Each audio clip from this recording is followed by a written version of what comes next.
Let's take a look at some things we want to know about probability. This is just a review, but we are going to look at some vocabulary first. So a probability is a chance that something will happen. An experiment is any action with results such as rolling a number cube. So there's that example. An outcome is the result of that experiment. So if you are rolling a dice, the possible outcome would be rolling a 6. The sample space is what you get, the data you collect from all the possible outcomes.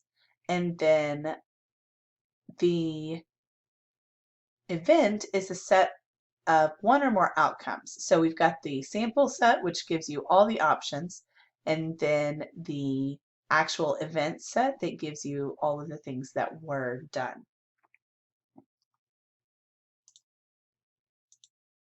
Okay, so when you are working with probability, it can be done as a fraction, decimal, or percent. Probability is a number between 0 and 1, or 0% and 100%.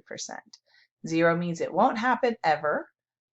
0.5 or 50% is an equal chance of it happening, and 1 or 100% means it will always happen. Let's take a practice. So we have a spinner right here, and there are 6 equal sections shown.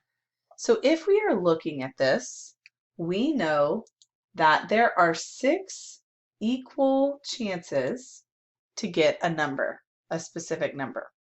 So our total amount of chances is 6, right? But what is the probability of spinning a number greater than 4? Not all 6 numbers are greater than 4. Only 2 numbers are greater than 4. So 2 out of the 6 is the probability of getting a number greater than 4. That can be simplified as a fraction to 1/3. Let's look at our answer choices to see what they are asking for. We've got 1/6, nope. 2/3, nope. 1/2, nope.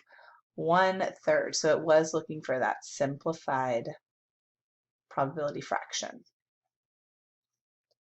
You will continue on through this lesson, and if you need to refer back to this video for help, please do reach out to your teacher if you have any questions.